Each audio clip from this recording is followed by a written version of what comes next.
se mide en siglos, no se mide en años. Y todavía este país sigue deslumbrado con el milagro de que, siendo un país muy escasamente desarrollado, con una gran cantidad de limitaciones, lográramos en el año 1940 restaurar la educación universitaria. Ese deslumbre nos hace daño. Tenemos que repensar la finalidad de la educación académica, que fue durante muchos años un ascensor social y que hoy posiblemente se haya agotado como ascensor social porque las estructuras económicas están demandando otra cosa. El segundo comentario que quisiera hacer es que cuando planteamos un problema como el retraso, la desarticulación, el desalineamiento, como decía la doctora Guaere, que tenemos en materia de educación técnica y vocacional, cuando planteamos esos problemas, intentamos resolverlos. Los problemas que valen la pena no son para resolverlos. Los problemas que valen la pena, los problemas nacionales que valen la pena, son para diseñar con ellos una respuesta, son para diseñar con ellos una posición del país, no para resolverlos. Los problemas triviales necesitan soluciones, los problemas complejos necesitan diseño. Algunos elementos que se han mencionado aquí del diseño necesario para la solución de estos bloqueos que tenemos es la flexibilidad requerida de la educación superior y la participación de las empresas. Cuando pensamos en que es necesario hacer una transformación, hacer muchos esfuerzos, inventar caminos, explorar, volvemos los ojos al Estado. Error fatal. El Estado no puede resolvernos todos los problemas. Es la iniciativa privada la que, organizándose con los medios con que se cuenta hoy, podría venir y proponer soluciones al Estado costarricense sobre algunos problemas con los cuales el Estado costarricense se acostumbró a vivir. En este sentido, me parece a mí que hay un reto importante para las universidades privadas, que son iniciativa privada, para que pudieran en conjunto, ellas, en conjunto con otras fuerzas fecundas de la nación, elaborar diseños con los cuales pudieran invitar al Estado a participar o confrontarlo por su falta de iniciativa. La educación técnica costarricense no puede ser igual a la educación técnica coreana. Tenemos que hacerla coherente con nuestra cultura. Tenemos que elaborar incentivos sistémicos, que no son los mismos incentivos de Corea o de Suiza. Tenemos que descubrir, como decía la doctora Fonseca, mediante investigación, cuáles son los incentivos que movilizarían un esfuerzo por revitalizar la educación técnica. Tengo esperanzas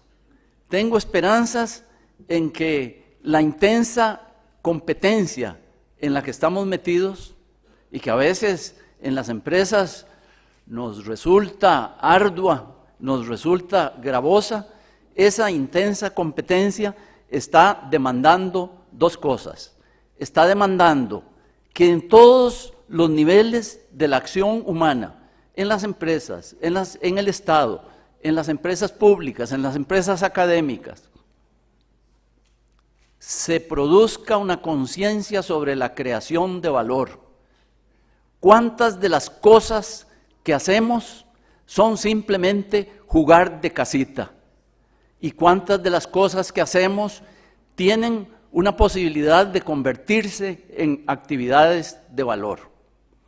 El segundo elemento que la intensa competitividad a la que estamos sujetos nos plantea es el de la medición de la calidad.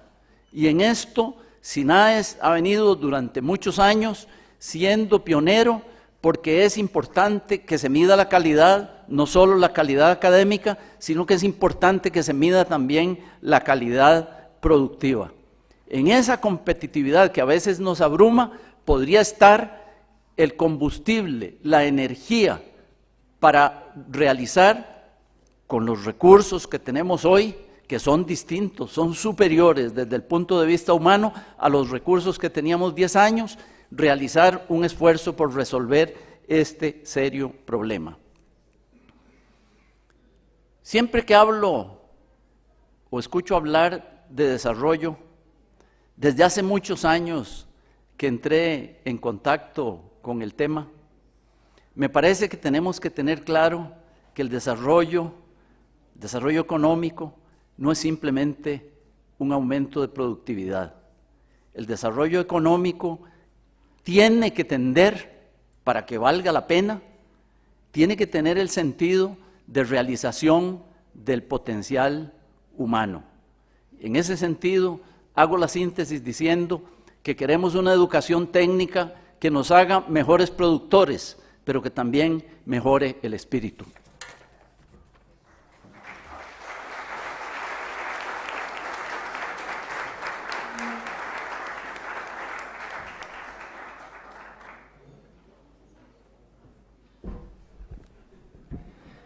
Bien, a continuación vamos a abrir un breve espacio de preguntas y comentarios, así es que para los que deseen solamente deben de levantar la mano.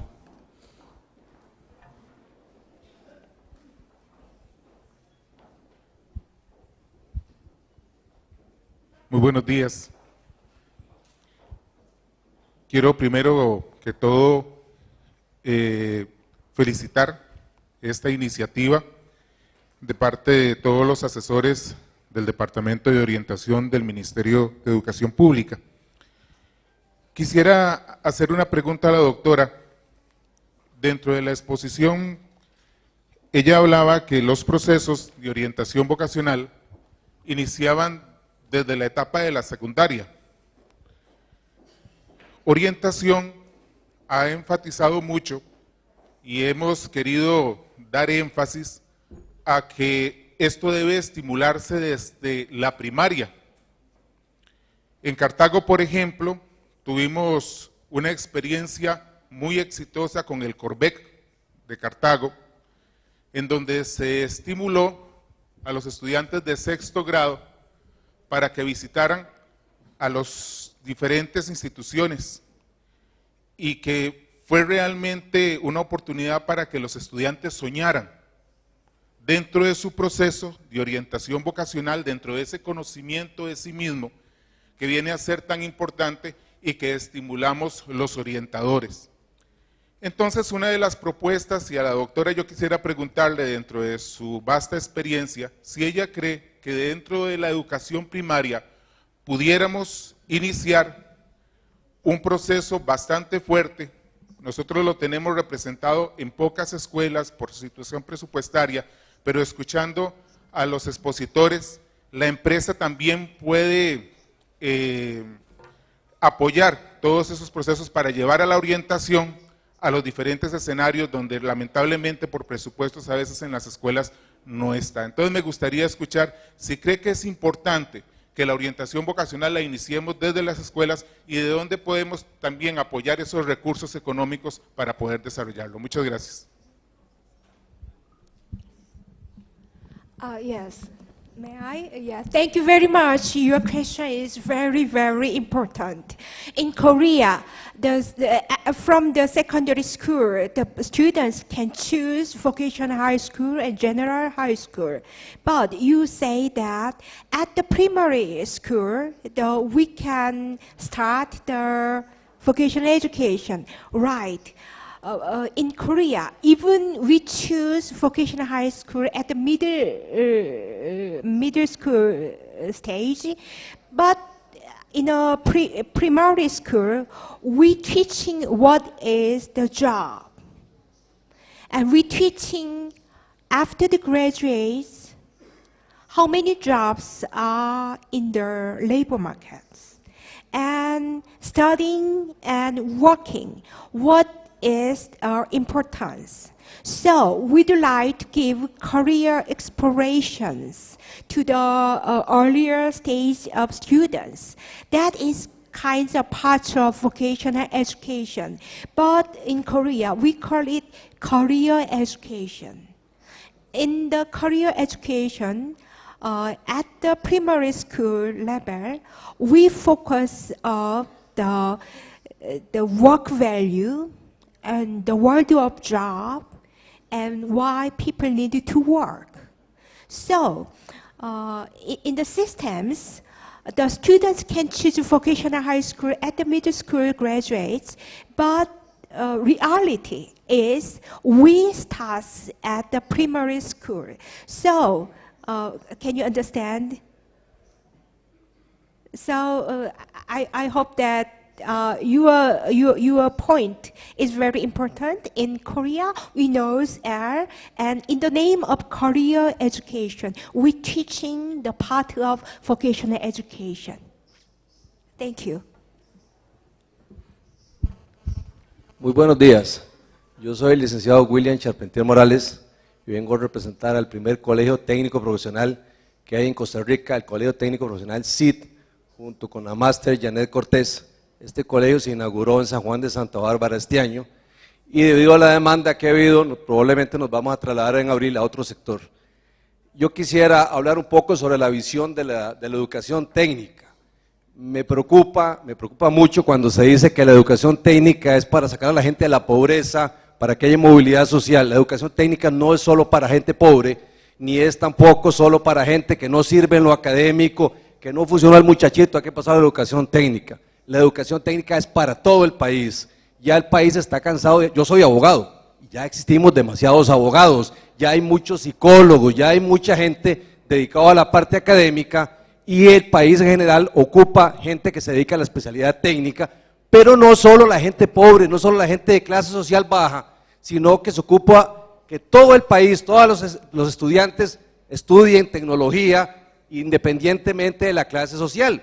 Actualmente hay un fenómeno curioso, incluso hay abogados que se gradúan y probablemente un muchacho en el call center gana más que un abogado recién salido. Entonces es un asunto de visión, yo creo que hay que cambiar la visión de que el muchacho que no sirve para la educación académica normal, hay que pasarlo a la educación técnica. Ese es mi comentario simplemente y muchas gracias, los felicito por esta iniciativa.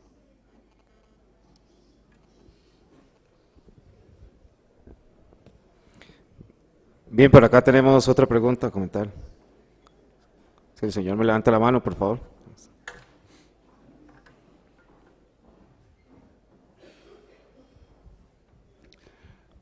Muy buenos días a todos y a todas. Profesor Padilla, de sede Don Bosco.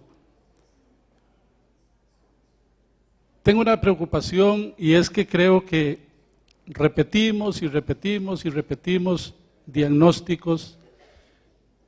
Yo hace un mes estuve en el Congreso de la UTN. Hace poco estuve aquí mismo en esta sala en el Congreso de la Cámara de Industrias y hoy estoy aquí. Y lo que me preocupa es si estaremos haciendo de los congresos un fin y no un medio.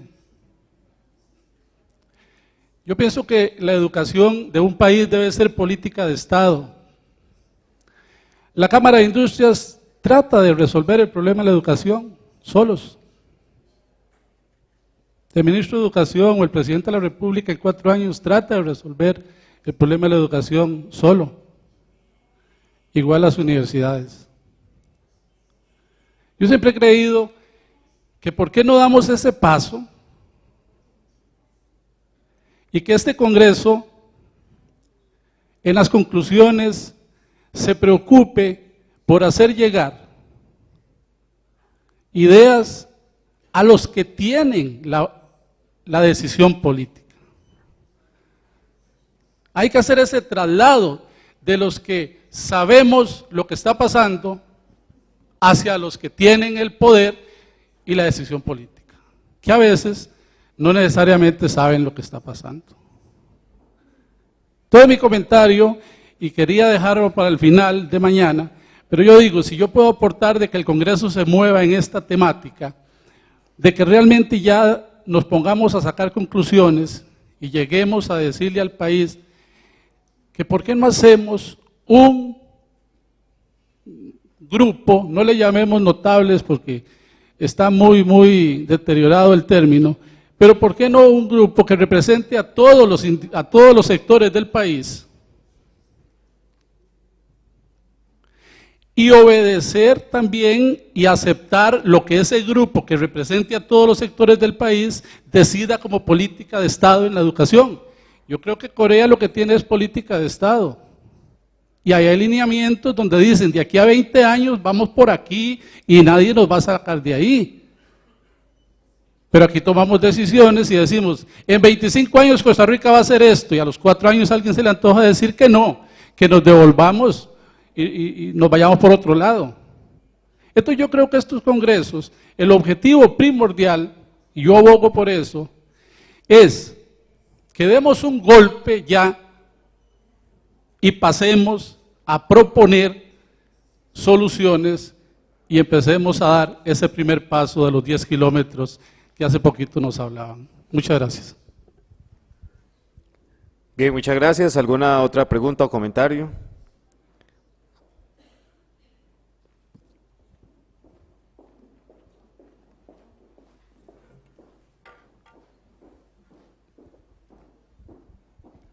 Muy buenos días a todos y a todas. Mi nombre es Manuel Morales, yo soy asesor en competencias laborales. Hay dos preguntas, una para la doctora Lee y la otra para los estimables panelistas también.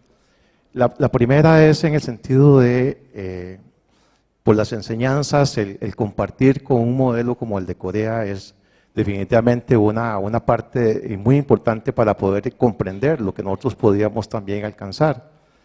En ese sentido, le preguntaría a la doctora Lee, ¿cuál fue la mayor dificultad que ellos tuviesen para iniciar este proceso en Corea?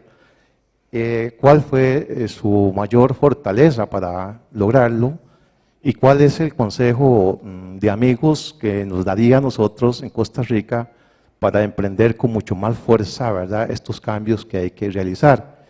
Y para los panelistas, yo recuerdo en el año 80, en los años 80, que tuve la oportunidad de trabajar en el INA, que comenzamos con el proyecto de turismo, cuando Costa Rica todavía no se visualizaba fuertemente en ese sentido.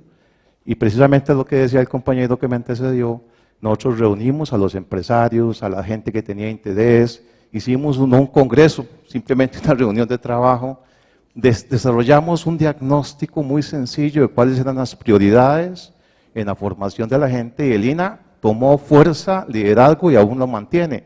En realidad, en materia turística nosotros tenemos una gran formación técnica. Esto quiere decir que nosotros también en Costa Rica tenemos eso. La idea es preguntarle al SINAES y a la UTN cómo podemos hacer para que ambas instituciones, que en este caso están tomando la iniciativa, la oportunidad, pudiésemos como fortalecer eso y tener ya no solamente el diagnóstico, sino, digamos, precisar. Porque sí, hay cuestiones políticas, hay otras cosas que hay que considerar, pero la primera parte en la experiencia que hemos tenido es que el diagnóstico tiene que estar muy claro, tenemos que saber hacia dónde vamos. Y en esa medida, entonces, es efectivamente lo importante. En mi experiencia como asesor, uno nota a veces, hemos ido a la Cámara de Industrias, a otras, todos tienen visiones distintas de lo que quieren. Y a veces es muy difícil satisfacer ese tipo de necesidades. Hemos tenido casos en la Universidad de Costa Rica donde hemos hecho programas, pero que no duran ni 2 años porque al final ya después no hay empleo. Se fue la empresa, se fue todo y todos estos muchachos quedan botados. Entonces, esa inseguridad a veces presenta estos problemas. Por eso debe ser liderado por organizaciones como la UTN o el SINAES, que hagan una propuesta realmente seria de cuáles son esas, o articulen esas necesidades y nosotros poder comenzar. Muchas gracias y buenos días.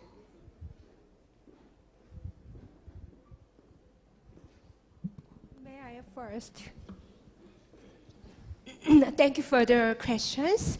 I understanding that your question to me is what is the main difficulties for the development of vocational and technical education in Korea, and what is the Costa Rica recommendation, right?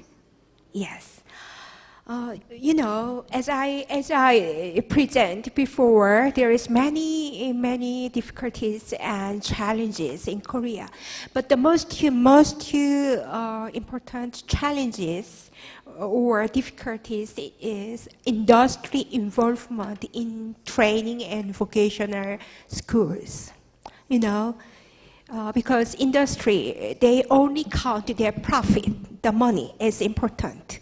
But in education side, we need to hear their voice, what they need, what the real world works, job, duty, and task. That is very important information. So we'd like to involve business and industry sectors into the school system, especially vocational and technical education. That is a very important thing.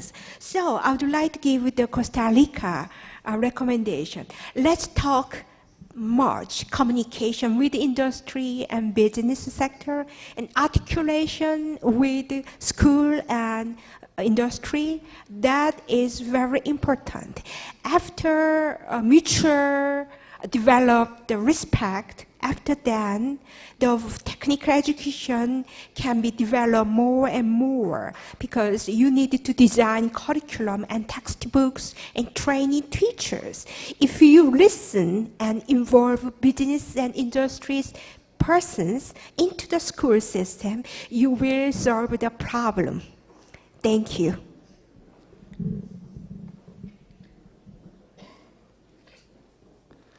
Bien, muchas gracias por sus preguntas y por sus comentarios. SINAES y la Universidad Técnica Nacional agradece a la doctora Lee Ji-Young por su conferencia y a la doctora Clotilde Fonseca y a la doctora Belia Gobaere por sus comentarios y al señor Álvaro Cedeño Gómez por la moderación. Así es que muchas gracias y les invitamos a pasar a la primera fila.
Bien, vamos a continuar con la segunda conferencia magistral.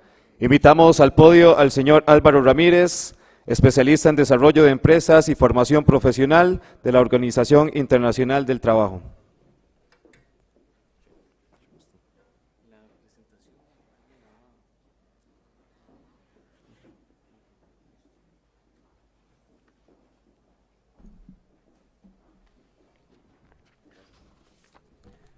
Muy buenos días. En primer lugar, quisiera agradecer a los organizadores la oportunidad de compartir con ustedes esta mañana. Me alegra muchísimo escuchar de la audiencia este espíritu de que las cosas no se queden en simples reflexiones, sino pasar a la acción a partir de estas reflexiones y que ejercicios como el que están haciendo ustedes acá esta mañana puedan servir justamente para alimentar el proceso de toma de decisiones y decisiones mejor informadas en Costa Rica. Así es que felicito a quienes organizan y felicito a quienes han hecho ese tipo de aportes porque, en definitiva, creo que el gran valor de este tipo de ejercicios es que trascienda las paredes de un hotel como este y se convierta en realidades en la esfera de las decisiones políticas. Muchas gracias. Yo esencialmente quisiera comentarles 4 cosas. Rápidamente quisiera repasar cuál es la visión que desde la Organización Internacional del Trabajo se tiene sobre estos temas, cuáles son algunos de los desafíos comunes en la mayoría de países, cuáles son algunas opciones de política pública en la línea de lo que estaban hablando ustedes hoy acá, que se pueden hacer para cambiar esas realidades, y finalmente algunas reflexiones breves sobre tendencias que a nivel internacional se observan que podrían ser relevantes para alimentar ese proceso de toma de decisiones en un país como Costa Rica.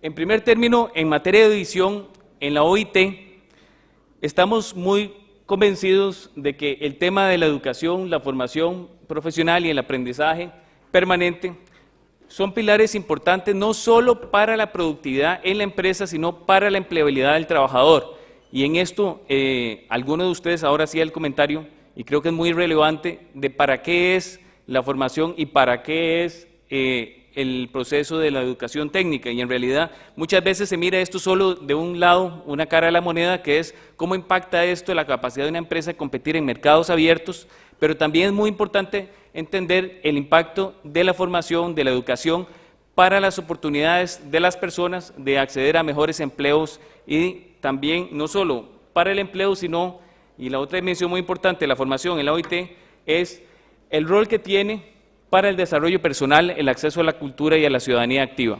Es decir, la formación y la educación técnica no puede verse única y exclusivamente en su función utilitaria de agregar productividad en una empresa, sino se tiene que ver también en la dimensión, y el doctor Cedeño lo mencionaba ahora, para el desarrollo del espíritu, como decía él, y en el campo de la OIT lo vemos como parte fundamental de las estrategias para darle a las personas oportunidades de acceder a mejores oportunidades en su vida, de poder desarrollar su talento y por la vida de ese desarrollo de su talento acceder a bienes superiores, y no solo el trabajo, sino también la cultura y la ciudadanía activa.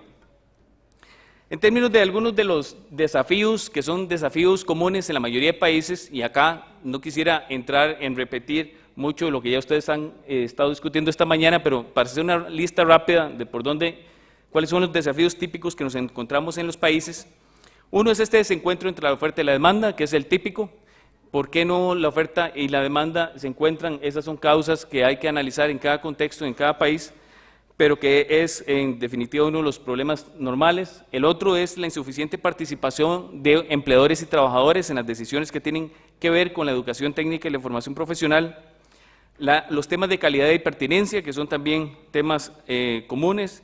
El tema de los grupos vulnerables, y aunque no es la educación únicamente para los grupos vulnerables, hay que tomar en cuenta, y de manera muy importante, las diferencias que tienen estos grupos en cuanto a barreras que pueden estar impidiendo su acceso a la formación y la educación técnica. Y en consecuencia, una de las cosas que nos preocupa es que en algunos países no se toma en cuenta esas barreras, y en consecuencia no hay un acceso equitativo de todos los grupos de la sociedad a las oportunidades para desarrollar su talento a través de la educación y de la formación. Los temas de coordinación entre instituciones que forman el sistema educativo y de formación, típicamente lo que uno observa es un archipiélago. Por un lado está el Ministerio de Educación, por el otro las universidades, por el otro el INA, por el otro los colegios técnicos del Ministerio, y nunca se hablan o no hay suficiente diálogo entre esos actores, y en consecuencia hay una desarticulación que reduce las oportunidades de aprovechar y de crear trayectorias e itinerarios de aprendizaje a lo largo de la vida. Ese tema de la articulación es uno de los temas fundamentales. ¿Cómo andamos en Centroamérica y en República Dominicana en estos temas? Y acá quisiera presentarle alguna información de lo que a través del proyecto FOIL, que está la directora acá con nosotros, Teresa Esteban, han estado investigando, y que esencialmente pinta un poco el cuadro de cómo está la región en estos temas.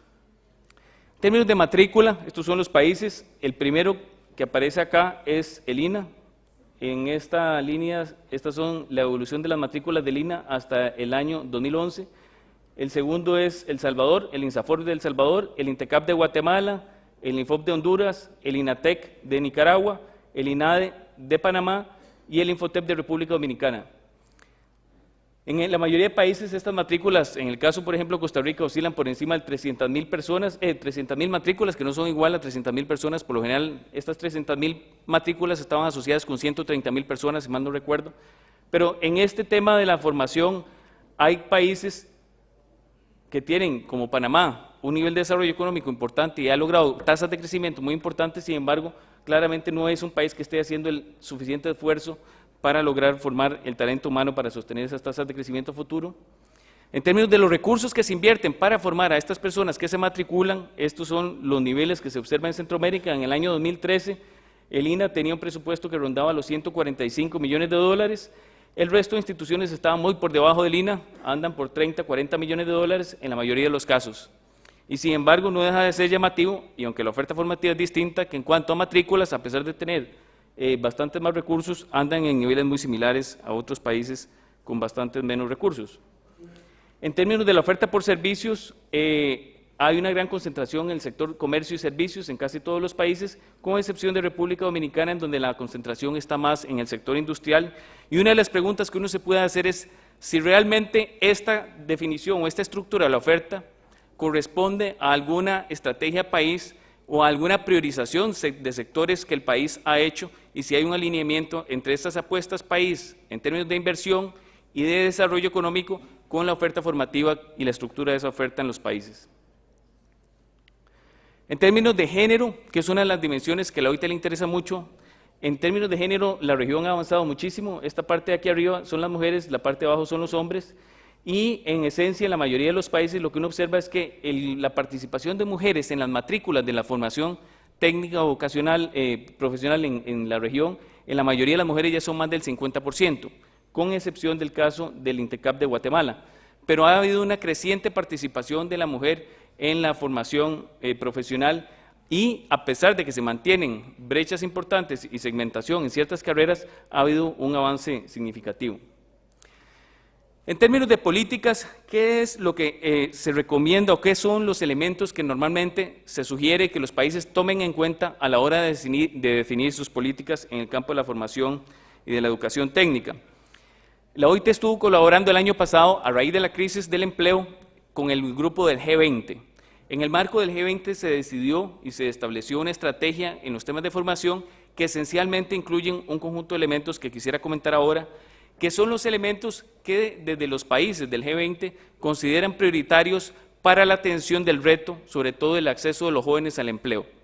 Y a partir de ese reto definieron un conjunto de lineamientos que componen su estrategia en materia de formación, y son las que quisiera comentarles. Son básicamente 8 ingredientes combinados distintos en cada país, pero en casi todos coinciden de que estas 8 cosas son vitales. Una primera y muy importante es el tema de la previsión de las necesidades futuras en materia de desarrollo de competencias. Con frecuencia uno encuentra que nuestros países definen su oferta de formación viendo por el retrovisor. ¿Qué quiero decir por viendo por el retrovisor? Que normalmente atendemos la demanda de ayer, no la de los próximos años, sino cuáles son las necesidades que habían hasta el día de hoy, que en esencia cuando hacen las encuestas es hasta el día de ayer. Entonces, ¿qué le hacía falta al industrial ayer? Que no podía conseguir un tornero, que no podía conseguir un técnico especializado en alguna cosa, pero esa era la demanda del pasado.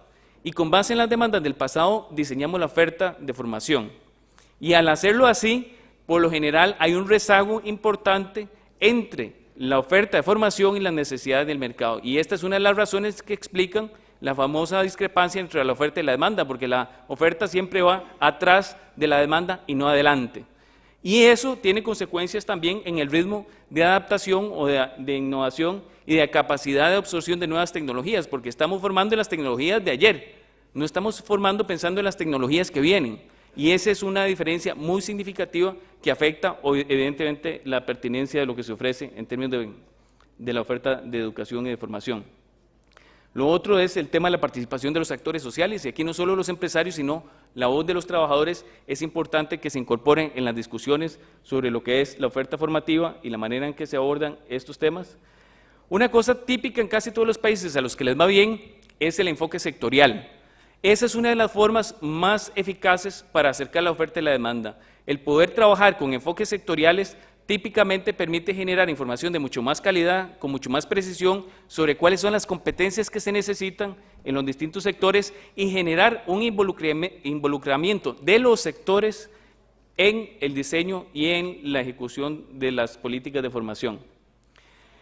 Otra cosa fundamental en materia de articulación es la articulación con los sistemas que generan la información sobre los mercados de trabajo y los sistemas públicos de empleo, y los sistemas de empleo en general en los países. El poder generar esas correas de transmisión para que los sistemas que están generando información sobre lo que ocurre en el mercado de trabajo esté conectado con quienes están diseñando oferta formativa y a su vez con aquellos que están generando los servicios de empleo y de intermediación en el mercado de trabajo, permite un aprovechamiento mejor de ese insumo valioso que es la información y permite que las personas puedan tomar decisiones mejor informadas sobre cuáles son las alternativas que tienen para su formación y quienes están del lado de la oferta poder diseñar ofertas que sean más pertinentes. El tema de calidad y pertinencia, aquí se habló ahora de una cosa que es vital, que es el tema de la formación de los docentes. Ese es uno de los elementos críticos de la calidad de la formación y también, por supuesto, influyen otras cosas, cuán flexible es la institución o las instituciones que están en estos sistemas para responder a la demanda. El otro día en Panamá me decía un rector de una universidad que entre el momento en que ellos detectan una necesidad y el momento en que sale egresado la primera persona de esa oferta formativa, transcurren alrededor de 7 años. Entonces, claro, entre detectar hoy una necesidad y dar una solución en 7 años está más que obsoleta la necesidad que habían detectado.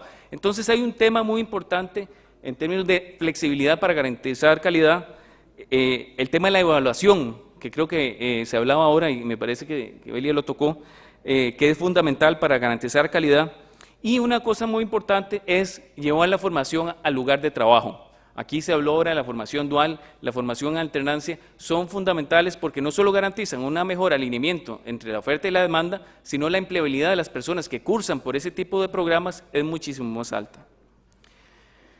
La equidad de género, que es una de las variables que nos interesa en términos de acceso equitativo de oportunidades para hombres y mujeres al mercado de trabajo por la vía de la formación y el desarrollo de su talento, el acceso amplio e incluyente a la formación, incluyendo estos temas de los grupos vulnerables y diseñar ofertas que eventualmente reduzcan las barreras de acceso de esa población o de esos grupos de población y el tema de la evaluación de las políticas que se ejecutan, que esa es otra de las cosas que por lo general no hacemos suficientemente bien en nuestros países, porque a veces se adoptan políticas o se adoptan programas y no sabemos si esos programas y esas políticas están funcionando o no, y lo que tendemos a hacer es a inventarnos programas y políticas nuevas que caen encima de las políticas y programas anteriores porque no hay en realidad una evaluación y una decisión de cambiar las cosas que no están funcionando por las que podrían funcionar mejor. Y para ir cerrando, y en esta parte quisiera centrarme un poquito más, porque entiendo que es el interés principal de los organizadores, ¿cuáles son algunas de las tendencias que se observan a nivel internacional? ¿Qué es lo que los países que enfrentan estos desafíos de los que hablaba al principio están haciendo o han hecho para abordar esos desafíos? Y específicamente lo que quisiera es centrarme en algunas de las cosas que podrían ser relevantes para lo que ustedes estaban hablando esta mañana. ¿Qué podría ir en ese pliego, en ese conjunto de conclusiones o recomendaciones desde un congreso como este a un gobierno o a los actores de un sistema de educación y de formación, de modo que se puedan comenzar a ejecutar acciones? Y que no solo el gobierno, don Álvaro Cedeño bien lo hablaba acá, de que a veces solamente vemos y miramos hacia el gobierno para resolver problemas. La verdad es que hoy hay muchas otras formas también importantes de resolver problemas en materia de desarrollo. Pero en términos de tendencias, ¿cuáles son algunas de esas tendencias que se observan a nivel internacional? Y como les digo, acá quisiera puntualizar, porque creo que una de las cosas importantes cuando se abordan problemas como estos es evitar la tentación de hacer la lista de las 500 cosas que están mal, porque esa es la garantía de que no va a pasar nada. Si uno hace la lista de todo lo que quisiera cambiar en un país o en un sistema, típicamente le va a salir una lista bastante larga que va a hacer que muchas personas no sepan por dónde empezar, sobre todo los que tienen que tomar decisiones. Y creo que es muy importante poder poner el dedo en aquellas cosas, las 4 o 5, que cambian la trayectoria de un sistema. Y aquí quisiera enfatizar la palabra sistema, no institución, porque también somos muy dados a pensar en instituciones. Entonces a veces se piensa formación y se piensa en una institución, o en el INA, o en los colegios del Ministerio de Educación, o en la UTN, pero en realidad si lográramos trascender la visión de institución para comenzar a pensar en sistemas, creo que ya estaríamos en un nivel del cual podemos también emitir criterios y recomendaciones mucho más sustantivas, porque realmente los problemas en este campo son más de sistemas que de instituciones. Una de las tendencias importantes de las que hablaba al principio, o de las que se hablaba aquí al principio más bien, es el tema de la integración entre las políticas de formación y las estrategias nacionales de desarrollo. En estos países se nos metió la mala idea, de los 80 para acá, que planificar era un pecado. Y entonces esa cosa de la planificación, a la gente le comenzó a entrar el pánico existencial de que si yo hablaba de planificación, seguramente era comunista o venía de la Unión Soviética o de alguna de estas malas influencias. Entonces aquí se comenzó a crear la idea de que la planificación era un problema. Entonces se debilitaron los sistemas de planificación del Estado costarricense y se debilitaron las capacidades de pensar el desarrollo a largo plazo. Y ahora los planes nacionales de desarrollo duran 4 años. En ninguna nación exitosa del mundo han podido hacer desarrollo en 4 años. Los planes de desarrollo de los países como Corea, como Singapur, como Malasia y como muchos de estos asiáticos, a los que les ha salido bien, han logrado hacer eso porque han tenido la capacidad de a más de 30 a 20, 30 años plazo. Y eso no es posible si no se desarrollan las capacidades para poder proyectar esas estrategias de crecimiento y cuáles son las grandes apuestas país. Ningún país le ha apostado a las 500 industrias más rápidas de crecimiento. Los países hacen apuestas sectoriales y todos los países exitosos han hecho apuestas sectoriales. Incluso los Estados Unidos, que es uno de los países que normalmente desaconseja hacer ese tipo de cosas. El famoso picking winners, escoger ganadores, es una cosa muy mal vista. Pero ahora, curiosamente, incluso organismos como el Banco Interamericano de Desarrollo, la CAF y otros organismos financieros están comenzando a rescatar el rol de la política industrial, que ahora le pusieron otro nombre para que no se vea mal y le llaman política de transformación productiva, que en el fondo es la nueva versión de las políticas industriales. ¿Por qué son importantes las políticas industriales? Porque si está claro que Costa Rica le va a apostar a la tecnología, al turismo médico, al turismo ecológico, etcétera, etcétera, y si esas son nuestras 4 o 5 grandes apuestas, es evidente que tenemos que comenzar a alinear la oferta desde los sistemas de formación, de educación, de aprendizaje permanente, hacia esos sectores y hacia las demandas que esos sectores tienen para poder colocarse en un nivel competitivo a nivel internacional. Entonces, el tema de la formación y de las estrategias de formación no puede operar en un universo paralelo al universo donde se discuten las estrategias de inversión y de comercio y de desarrollo sectorial. Y lamentablemente en los países como Costa Rica, estas dos cosas por lo general giran en esferas paralelas y en mundos paralelos que difícilmente tienen adecuados mecanismos para coordinar.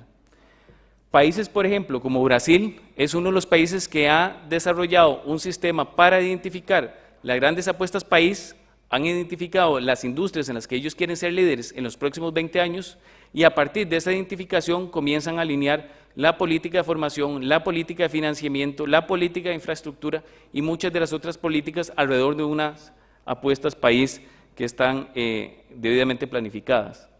Entonces, el primer tema es cómo se puede tejer ese nexo y ese puente, cómo se puede construir entre quienes están haciendo la política económica, la planificación del desarrollo y de las apuestas sectoriales país con quienes están diseñando las políticas de formación y de educación. Un segundo nivel de articulación que es tan importante como este, primero, es el de cómo se articula la educación con la formación técnica y el mundo del trabajo. Estas 3 dimensiones son dimensiones igual que por lo general, cuando uno los mira, parece más archipiélago que un sistema. ¿Y cuáles son algunas de las opciones concretas que los países y de las herramientas de las cuales los países han echado mano para abordar este tema de esta articulación? Uno es los marcos de cualificaciones nacionales o sectoriales, que entiendo que están en el programa, van a conversar de esto mañana y probablemente abordarán esto con mucho más profundidad, pero uno de los mecanismos para poderle generar, por ejemplo, un lenguaje común que todo el mundo entienda, desde la universidad hasta la educación básica, es comenzar a tener sistemas de cualificación. En algunos países incluso estos marcos de cualificaciones han iniciado a nivel sectorial.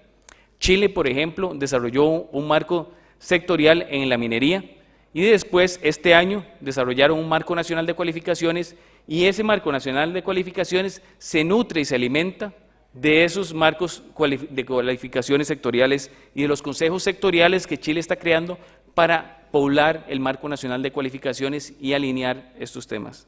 Pero en materia de marcos de cualificaciones, este es uno de los instrumentos que el país podría considerar como una alternativa para comenzar a mejorar el nivel de coordinación y comunicación y articulación entre estos distintos niveles del sistema educativo. El otro muy importante, y lo hablaba Belia también, y lo hablaba la expositora de Corea, que es el tema de la formación dual y la formación en alternancia. La empresa como lugar de trabajo, como lugar de formación. Este tema de utilizar más y más las opciones de formación en la empresa es una de las mejores maneras de garantizar el alineamiento entre la oferta y la demanda, pero además la empleabilidad. Los países de Europa, como Austria, como Suiza, como Alemania, que han sido exitosos en desarrollar el modelo dual, son los países en los que el desempleo durante la crisis del 2010, por ejemplo, en Europa, el desempleo juvenil no solo no aumentó, sino en muchos incluso disminuyó. Y son los únicos en toda Europa en donde se dio ese fenómeno. En el resto de los países hay tasas de desempleo juvenil desde el 25 hasta el 50%. Entonces, muchos de los países europeos hoy están volviendo la mirada de nuevo a la formación dual, que algunos habían descartado porque les parecía que era una cosa medieval, que esto era de la época medieval en donde había el maestro y el aprendiz y que eso ya estaba superado y que ya esto era cosa del pasado. Bueno, esta moda del pasado regresó. Y regresó porque se están dando cuenta que es una herramienta poderosa para mejorar la empleabilidad y el acceso de los jóvenes al trabajo. Aquí en Costa Rica hay un proyecto de ley en la Asamblea Legislativa sobre formación dual. Y básicamente lo que están procurando es justamente darle a el tema del aprendiz un carácter de un contrato que no es un contrato laboral para estimular la participación de las empresas. Pero en esto hay muchísima experiencia internacional. Chile, México, Colombia han desarrollado modelos razonablemente exitosos. Perú tiene alrededor de 37,000 aprendices en el CENATI, en el sector industrial, en formación dual. Entonces, creo que conviene analizar en el marco de esa discusión del proyecto de ley cuáles son los elementos clave para el éxito de modelos como este. Porque en Costa Rica se han ensayado y el INA tiene de hecho algunos elementos de formación dual, todavía a un nivel muy incipiente, y se ha ensayado incluso algunos colegios técnicos han utilizado esquemas de este tipo, pero se puede hacer mucho más y es una de las herramientas importantes a las que el país podría echar mano. El tema del reconocimiento y la certificación de competencias laborales, en esto también hay experiencias muy exitosas. México fue unos pioneros a través del Conocer. Chile, a partir del 2008, crea lo que se llama Chile Valora, que también tiene por objetivo la certificación de competencias y los conocimientos y la experiencia, los conocimientos adquiridos de manera previa, los empíricos. La certificación de empíricos es una de las herramientas para también potenciar el buen funcionamiento de sistemas de formación, y en Costa Rica es una de las áreas que también podría lograr avanzar mucho más. El tema de la articulación entre la educación y la formación profesional, y aquí hay muchas experiencias interesantes. Por ejemplo, en el caso de Brasil, el Ministerio de Educación de Brasil tiene un programa que se llama el Programa Nacional de Acceso a la Educación Técnica y el Empleo, el PRONATEC, y es un programa desde el Ministerio de Educación que articula con el sistema S de la formación, en donde está el SENAI, el SENAC, el SEBRAE y el SENAR. Entonces, son esquemas de articulación conjunta entre el Ministerio de Educación y las instituciones de formación profesional. Idealmente uno quisiera ver más de eso en países como Costa Rica, en donde tenemos un gran potencial si se logra mejorar esa articulación entre instituciones como la UTN, el INA y el Ministerio de Educación y otros de los actores que están en el sistema. Pero ese tema de la articulación es fundamental. En Colombia, el SENA de Colombia tiene 3 mecanismos para mejorar esa articulación. Uno lo desarrolla con la educación técnica, y ahí lo que ha hecho el SENA es colaborar con el Ministerio de Educación en los colegios técnicos para desarrollar el sistema de competencias. En el caso de la educación superior, ha desarrollado el SENA de Colombia una cosa que llaman la cadena de formación para facilitar justamente el tránsito entre la educación, entre la formación profesional, la educación técnica y tecnológica y la universitaria, para facilitar esos tránsitos y esos itinerarios de aprendizaje a lo largo de la vida. Hay una colaboración entre el SENA y la educación superior, y finalmente han trabajado en lo que es el fortalecimiento y el reconocimiento de la oferta generada desde otras instituciones para garantizar un acceso más amplio a la formación y de calidad. Entonces, experiencias existen, prácticas exitosas existen, y ni siquiera tenemos que buscarlas tan lejos de nuestras fronteras. Hay muchas experiencias cercanas, y creo que en el fondo la clave es voluntad. El tema de la identificación temprana de competencias necesarias para el desarrollo, y acá hay muchos modelos, desde modelos que están basados en matrices insumo-producto para hacer proyección de empleo a lo largo del tiempo, y poder a partir de esas proyecciones identificar cuáles son las tendencias más importantes en materia de los cambios en el mercado de trabajo. Los Países Bajos y muchos países europeos utilizan enfoques cuantitativos basados básicamente en estadísticas de las cuentas nacionales, utilizando matrices de insumo-producto, vinculando esa información con la información que se deriva de las encuestas de hogares para hacer el match entre lo que es los perfiles de las personas y las necesidades y las transformaciones del mercado de trabajo. En el caso, por ejemplo, de los Países Bajos, ese tipo de ejercicios se hace cada 2 años, y esa información alimenta no solo el sistema de información sobre el mercado de trabajo, sino también los oferentes que están en la parte de la oferta formativa y los servicios públicos de empleo. Y de esa manera, esa información, que es un bien público, está disponible para tomar mejores decisiones, tanto para quienes están del lado de la demanda como por el lado de la oferta. Brasil utiliza una cosa muy interesante en esto de la anticipación de necesidades. Ellos usan un sistema de prospección basado en 3 observatorios.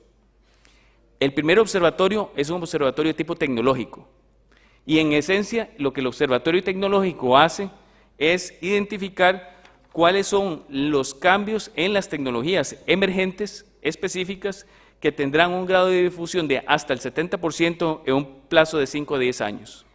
En otras palabras, lo que hacen es identificar cuáles son las tecnologías que van a estar en la industria en un periodo de 5 a 10 años, y a partir de esa identificación asociar a esas tecnologías las ocupaciones y las competencias que se necesitan para operar esas tecnologías de manera eficiente.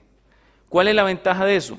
Es que están diseñando su oferta viendo para adelante, no viendo para atrás, y además permiten, a través de procesos de formación basados en esa metodología, acelerar y acortar el periodo de adquisición de las nuevas y difusión de las nuevas tecnologías, porque al tener las personas que saben cómo funcionan, ese proceso permite una incorporación más rápida de esas tecnologías al mercado y permiten acortar esos periodos de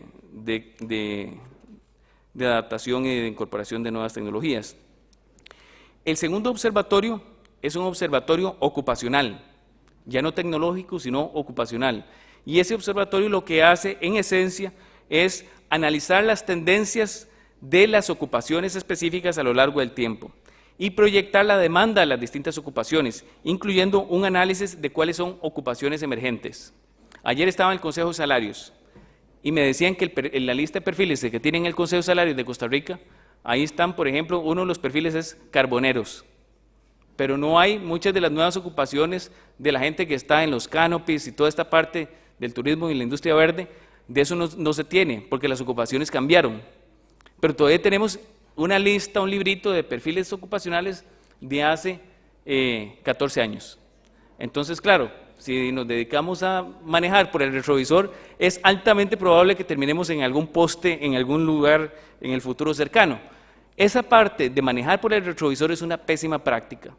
Y yo creo que es muy importante que países como este puedan comenzar a ajustar sus sistemas de anticipación de necesidades y comenzar a generar una oferta pensando en el futuro y no en el pasado. Y ese es un cambio central en los sistemas de formación que funcionan bien. Y creo que en su lista de recomendaciones yo los invitaría y los exhortaría a que ojalá sea uno de los puntos importantes, porque Costa Rica necesita avanzar en esta dirección. Con el INA ya hemos comenzado a transferir esta metodología brasileña. Ya se hizo la parte de lo que fue el sistema de prospección tecnológica, se hizo una transferencia, y por aquí hay una de las expertas del INA, de hecho, que conoce mucho de eso, así es que en el café o en el almuerzo le pueden preguntar todo al respecto, y ya se han hecho algunos pilotos en algunos sectores. Lo ideal, a lo que uno aspiraría ahora que estamos cerca de Navidad, es pedirle al niño y a la Junta Directiva del INA que ojalá instale una unidad permanente de prospección y que esta no sea simplemente una práctica piloto, como hacemos muchas cosas aquí, piloto en chiquitico para que no sean muchas olas, sino que realmente sea un cambio importante en la estructura del INAH y que ésta se convierta en una de sus funciones principales y que eventualmente se pueda nutrir del personal necesario para tener un departamento de prospección como Dios manda. Y que eventualmente, a partir de este tipo de estudios, ojalá podamos compartir esa información con los otros actores del sistema en el futuro. Y hay una cosa adicional que es muy importante en términos de cuáles son algunas de las tendencias hacia dónde soplan los vientos del mundo en este tema, que es el tema de diseñar incentivos adecuados para el desarrollo y mejor uso de las competencias. Algunos países han puesto demasiado énfasis en certificar competencias desde el lado de la oferta, sin verificar si hay alguien al otro lado del mostrador a quien le interesa. Entonces, el tema de lograr estimular el uso, por ejemplo, de la certificación de competencias es muy importante. El tema de certificación de competencias laborales no puede venir solo del lado de la oferta. Y solo porque a mi institución de formación se me ocurrió que de repente es importantísimo certificar a todo el mundo y que vengan los empíricos y abrir las puertas de par en par para que toda esta gente ahora esté certificada, pero si ese certificado no le sirve nada en el mercado de trabajo y no hay una valoración del lado de la demanda de que esto significa una diferencia y que realmente puede favorecer mejores prácticas en la gestión de recursos humanos, entonces estamos con una pata renca. Entonces, el tema de diseñar incentivos para el uso y la inversión en materia de competencias es importante. Algunos experimentos que se han hecho, por ejemplo, a nivel de países europeos, para estimular que las personas estén anuentes e interesadas en desarrollar sus competencias y continuar procesos de aprendizaje a lo largo de la vida, se han diseñado incentivos económicos. Por ejemplo, en Europa usan lo que llaman los cupones de capacitación, los learning vouchers, que esencialmente están enfocados en generarle a las personas y otra cosa que se llaman cuentas de aprendizaje, que son instrumentos para darle a las personas recursos económicos y tiempo que pueden invertir en formación. Entonces, el desarrollo de herramientas como de ese tipo ayudan a que más personas estén anuentes a continuar aprendiendo a lo largo de la vida y no estancarse con lo que ya saben. Y por el lado de las empresas, una herramienta que algunos países utilizan es, y los europeos lo recomiendan mucho, es darle al tratamiento de la inversión en capital humano el mismo tratamiento tributario que tiene la inversión en capital físico. En otras palabras, que una empresa que invierte en capacitación pueda utilizar esa inversión como si fuese una inversión en capital físico para efectos tributarios y poder tener por esa vía un incentivo económico que eventualmente le permita estimular su inversión en la formación de sus trabajadores. Existen también, por supuesto, incentivos tributarios, existen también mecanismos de becas y otros estímulos económicos que en esencia ayudan a las personas a mejorar el nivel del apetito, hablando del almuerzo, el apetito por más conocimiento y el apetito de las empresas por mayor inversión en estos temas. Así es que tendencias a nivel internacional hay muchas, herramientas hay muchas, experiencias que han funcionado hay muchas, experiencias que no han funcionado también las hay, y eso es muy importante, que una vez que uno se pone a hablar de buenas prácticas y tendencias, mirar también lo que no sirve, para no tener que nosotros tropezar con la piedra que ya otros tropezaron. Entonces, entender también esas experiencias negativas y por qué no funcionan es importante. La última reflexión que yo quisiera compartirles es la siguiente. Cuando uno habla de experiencias internacionales y los casos de estudio, es muy importante poder entender que son realidades que funcionan en un determinado marco institucional, en un determinado marco sociocultural, etcétera, etcétera. Hay sistemas que funcionan muy bien en Alemania que probablemente van a ser un fracaso si las intentamos aplicar tal cual en Costa Rica. Es muy importante la capacidad de los profesionales en Costa Rica que están al frente de instituciones como el INAH, como el Ministerio, como el SINAES, la gente que está en el diseño de política pública en estos temas, que puedan tener esa capacidad de adaptación de las buenas ideas, incorporándolas en los marcos institucionales locales. El tema, finalmente, y creo que estoy en el tiempo, el tema de pasar de las buenas historias y las historias entretenidas a las realidades. ¿Cómo se hace eso? Por lo general en los países se habla que es un tema de voluntad política, y que lo que se necesita es voluntad política para poder pasar de los planes y las recomendaciones a las acciones y a las decisiones. Bueno, la voluntad política no es un bien, no es el maná, no es que uno se sienta en el escritorio a ver si hay voluntad política en esta administración, o si hoy el ministro amaneció con voluntad política o no amaneció con voluntad política. La voluntad política hay que generarla. ¿Y la generan quién? La genera la demanda. Si hay grupos en esta sala, hay instituciones que tienen muchísimo que ver con el futuro de lo que va a pasar en Costa Rica en este tema. Si hay la capacidad de articular un grupo de instituciones como las que están acá representadas, si hay la capacidad de llevar propuestas a la mesa, si hay la capacidad de darle seguimiento a esas propuestas, de darle difusión, de llevarlas a la Asamblea Legislativa, a los ministerios, a quienes eventualmente tienen que tomar decisiones sobre estos temas, en ese momento la capacidad política aparece. Pero la voluntad política no va a aparecer porque aquí sentados estemos todos hablando de ella como si fuera el Espíritu Santo. Esa capacidad política se tiene que generar, y se tiene que generar por la vía de las propuestas y por la vía de la incidencia, que en esencia significa comenzar a trabajar en llevar esas propuestas a los tomadores de decisión y generar la necesaria voluntad a través de crear estados de opinión pública también favorables a estas ideas y un conjunto de instituciones que puedan eventualmente darle seguimiento para que hagan que al final ocurra alguna reacción y que haya una reacción concreta y no quedarnos simplemente en una reflexión muy interesante, muy entretenida, que finalmente no llega a concretarse en la realidad. Muchísimas gracias.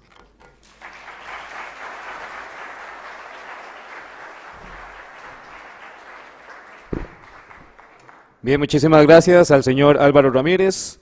Y a continuación vamos a habilitar otro breve espacio de preguntas sobre la conferencia del señor Álvaro Ramírez, así es que las personas que deseen únicamente deben de levantar la mano para facilitarles el micrófono.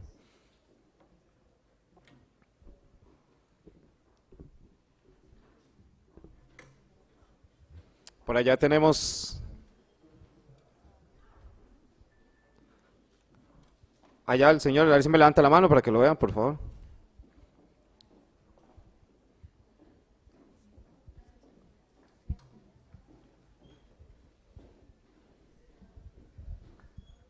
Muy buenos días, don Álvaro. Felicidades, de veras, muy concreto, muy aterrizada la charla. Digamos, uno de los aspectos que a nosotros nos ha preocupado mucho es que a veces se habla mucho de las necesidades de competencias laborales y se ha dejado como de lado la determinación de las potencialidades de la gente. Y a veces, digamos, hay desajustes entre esto. Hay gente que uno sabe en una industria, en un área, un proceso productivo, que hay necesidades, pero no necesariamente el recurso humano tiene la potencialidad. En este sentido, me gustaría escuchar sus comentarios al respecto. ¿Qué hacemos, digamos, para descubrir? Y uno lo ve también en las universidades, ¿verdad? Mucha gente que está estudiando algo, pero que no tiene la potencialidad, es decir, cierta manera de pensar, de ser un médico que estudia medicina, pero sin querer hacerlo. Y entonces, esto se va a ver reflejado en el desempeño de muchas personas. Conozco en muchas industrias y procesos donde los muchachos y las muchachas están llenas de títulos y de capacitación, pero su desempeño es pobre. Cuando uno indaga un poquito más sobre eso, se da cuenta que esta gente no fue detectada adecuadamente en cuanto a su potencialidad para desarrollar esas capacidades. Entonces me gustaría ver dentro de estas tendencias, dentro de estos modelos, qué se podría aportar en ese sentido.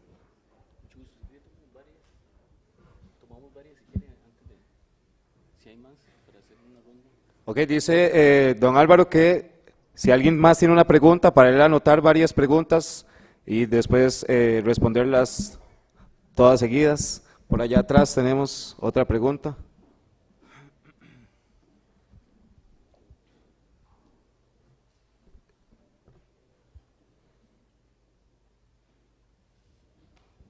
Bueno, muy buenos días a todos y a todas acá dentro de la conferencia. Más allá de una consulta o pregunta, es otro desafío que tiene Costa Rica, que es sobre la educación técnica pública versus la educación técnica privada, en donde la pública ya se da por sentado prácticamente que está autorizada, mientras que la educación privada sigue teniendo un mayor grado como de no autorización o no ser muy claramente establecida. Se le piden muchos requisitos para la oferta privada que tiende a estar mucho más ligada con la oferta laboral que a la oferta pública. Entonces también se tiene esa discordancia o esa discriminación hacia las iniciativas privadas, que son las que se promueven en la conferencia también, que se articula la sociedad civil. Sin embargo, normativamente se sigue discriminando o generándole mayor negativa a la parte privada. Entonces, ¿cómo mejorar esa parte de esa equidad entre lo público y también las iniciativas privadas que generan instrucción técnica? Muchas gracias. Creo que atrás también hay otra consulta. ¿Qué tal? Buenas tardes. La pregunta es básicamente en función no de Costa Rica, sino de Centroamérica. Centroamérica es una región relativamente pequeña y con grandes potenciales de articulación. Hablando de educación técnica, yo tuve la oportunidad de hacer un estudio sobre la educación técnica a nivel de toda la región, y el gran problema que encontramos es que los institutos de formación no se validan entre ellos, es decir, el INA con el Infotep, con el INDECAP, etcétera. Entonces me gustaría que Álvaro comentara respecto de cómo lograr la armonización de esto para que nuestros trabajadores técnicos que puedan migrar de un país a otro puedan también tener un estándar en términos de competencias reconocible entre todos los países.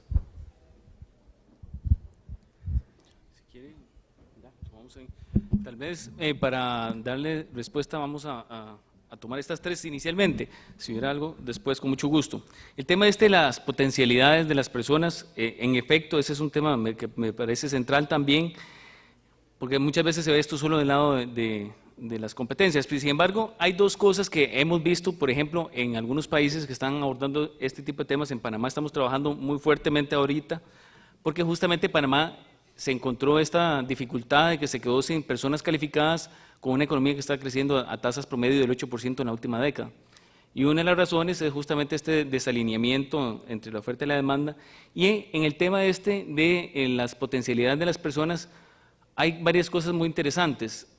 Uno es que las empresas y los propios proveedores de formación se quejan de que las competencias blandas, eso que llamamos blandas, que en inglés le llaman el core skills, las competencias principales, son muy débiles, y cuando las personas llegan a la formación técnica o la educación técnica, ya es muy difícil también lograr corregir o generar un resultado mejor, porque justamente uno de los problemas empieza en la base, y ahí es donde tenemos este tema también de cómo mejorar la integración entre los sistemas.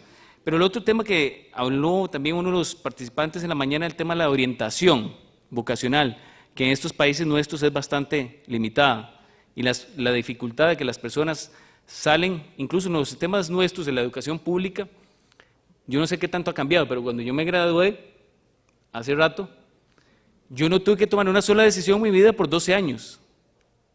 Entonces, desde el kinder hasta el colegio, todo estaba decidido por mí. El cómo me vestía, el qué estudiaba, a qué horas entraba, a qué horas salía, todo estaba decidido. Yo no tenía que tomar una sola decisión, y nadie nunca me explicó cuáles eran las alternativas y dónde es que yo tenía algún potencial vocacional o alguna cosa. Entonces, claro, la persona que sale de un sistema tan centralizado y tiene que por primera vez en su vida tomar decisiones de qué va a hacer en el futuro, que estudie, para qué quiere ser bien en la vida, esa decisión se vuelve un trauma, porque no ha habido el proceso de orientación adecuada en el proceso de formación. Y creo que el tema de orientación es una de las respuestas importantes en ese campo, pero también trabajar más el tema de las competencias blandas en el proceso de la educación básica. En lo privado y lo público, aquí a veces el problema es que, como les decía antes, nos enfocamos mucho en instituciones y no tanto en sistemas. En algunos países, el Instituto Nacional de Formación es el instituto rector del sistema, pero en la parte de rector del sistema, no en todos los institutos quedó suficientemente claro, porque los institutos a veces se ven más como proveedores de servicios de formación que como rectores de un sistema, y a veces incluso entra en conflicto su rol de rector con su rol de proveedor de servicios. Entonces a veces se da un cierto conflicto de interés también en ese caso, porque la rectoría del sistema, que era la razón de ser de muchas de estas instituciones, ha sido de alguna manera un objetivo secundario, y los institutos se han enfocado mucho más en su función de prestador directo de servicios de formación. ¿Cómo nivelar la cancha? Lo mejor es tener reglas claras y que se aplican para todos, que en esencia están diseñadas para garantizar la calidad de la oferta formativa que se le ofrece a las personas que aspiran a esa formación. Entonces, yo creo que en la medida en que existan reglas claras para la acreditación de esos centros privados y en la medida en que esas reglas sean conocidas y estándar, pues no debería haber una discriminación entre oferentes privados y públicos. Por último, el tema de Centroamérica, en efecto, ese es un gran desafío en Centroamérica y cada vez más las empresas en Centroamérica son empresas centroamericanas. Esa cosa, empresa costarricense, empresa salvadoreña, empresa guatemalteca, cada vez menos tenemos de eso, porque ahora los inversionistas están muy mezclados y los inversionistas salvadoreños invierten con inversionistas panameños desarrollando centros comerciales en Costa Rica. Entonces, cuando uno se monta en un avión de Avianca, que ya no destaca, uno lo que encuentra es que todo el mundo lleva el logo de la empresa, el que trabaja con Herbalife, el otro el que trabaja con todas estas empresas que son empresas centroamericanas. Entonces hay una gran movilidad del recurso humano en Centroamérica. Y a reducir las barreras de movilidad, por ejemplo, a través del reconocimiento recíproco de las competencias certificadas por un instituto en Costa Rica, que esa persona pueda ser reconocida en Panamá si va a ir a trabajar en el canal, ese tipo de barreras hay que vencerlas. ¿Cómo se vencen o cómo se reducen o eliminan esas barreras? A través del SICA. Eso no lo puede hacer ningún país de manera unilateral. Es necesario que en el SICA exista algo parecido al SUCA, que es para las universidades. Debería existir una especie de SUCA para la educación técnica, de modo que puedan comenzar a generarse reglas que faciliten ese reconocimiento recíproco. En el Caribe, por ejemplo, en el CARICOM, existe una institución que es justamente la institución que dicta las normas técnicas de competencia laboral que son estándar para todos los países. Y eso facilita, por supuesto, el reconocimiento recíproco posterior porque están diseñadas de una manera estándar para todos los países. Entonces, avanzar en esa dirección yo creo que es uno de los retos de la integración centroamericana, porque ya, la verdad, en la práctica y en la realidad, la integración económica ya ocurrió y la integración de los mercados de trabajo está ocurriendo, pero sin las reglas adecuadas que lo faciliten. Bien, yo creo que tenemos tiempo para tal vez una o dos preguntas más, a ver si alguien levanta la mano para facilitarle el micrófono.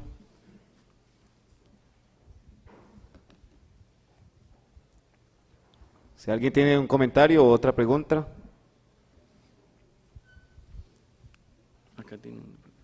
Acá el señor, por favor.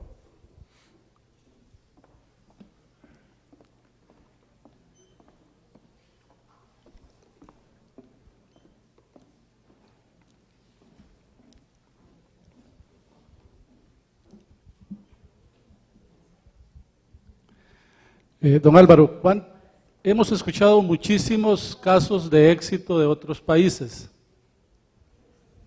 ¿Cómo aconseja usted el que podamos adaptar y no adoptar? Porque aquí también se ha dicho que un caso exitoso en un país oriental, su cultura puede que al implementarlo en Costa Rica no resulte.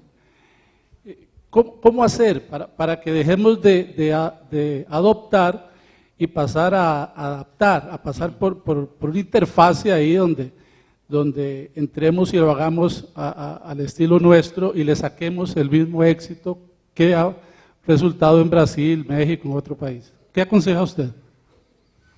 Bueno, en ese tema, y es un poco lo que yo comentaba también en la presentación, de que el riesgo en muchos casos es que se quiere hacer un copy-paste, se quiere trasplantar un sistema a una realidad institucional distinta.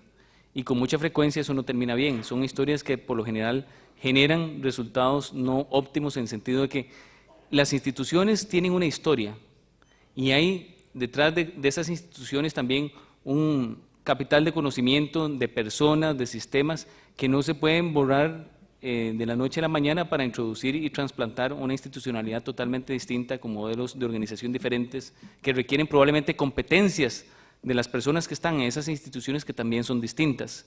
Entonces, el tránsito de un sistema a otro es muy importante que sea también un tránsito gradual. Difícilmente la terapia de shock funciona en estas cosas.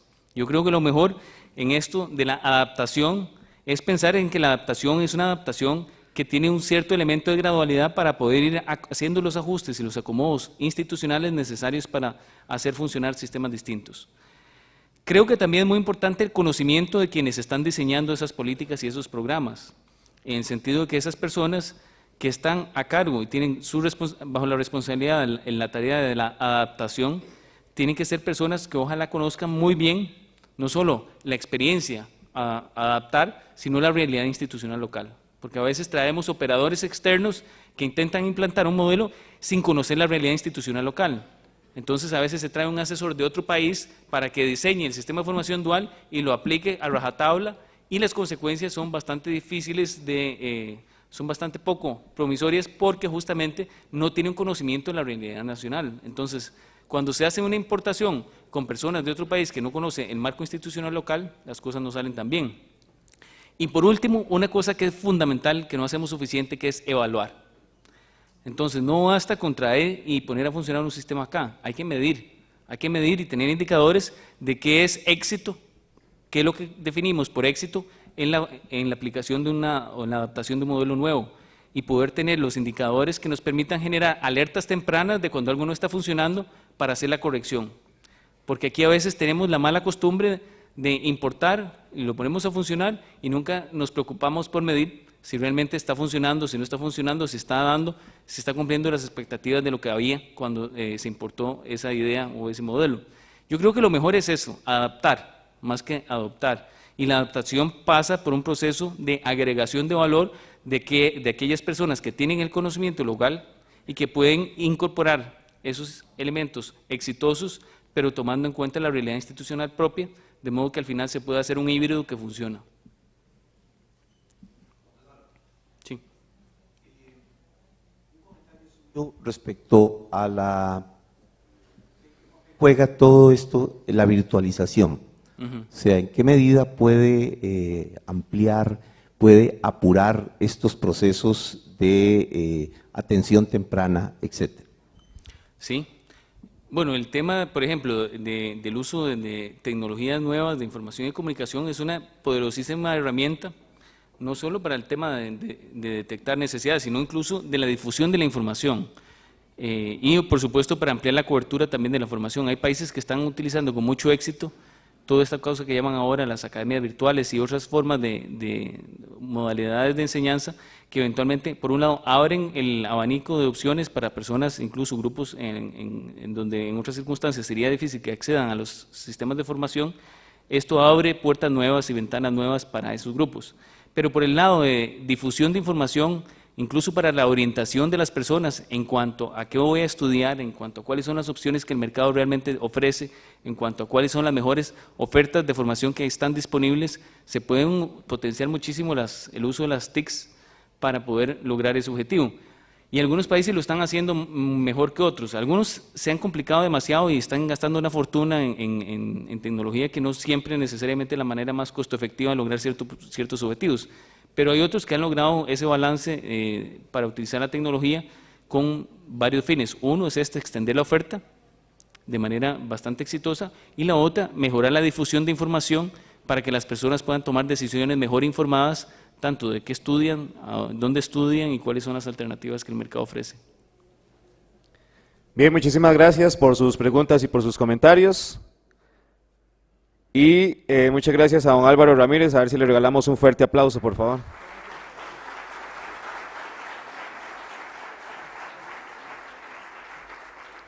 Bueno, don Álvaro, y ahora sí, vamos a hacer un pequeño receso para degustar del almuerzo. Vamos a agradecerle y a pedirle muy amablemente a todos ustedes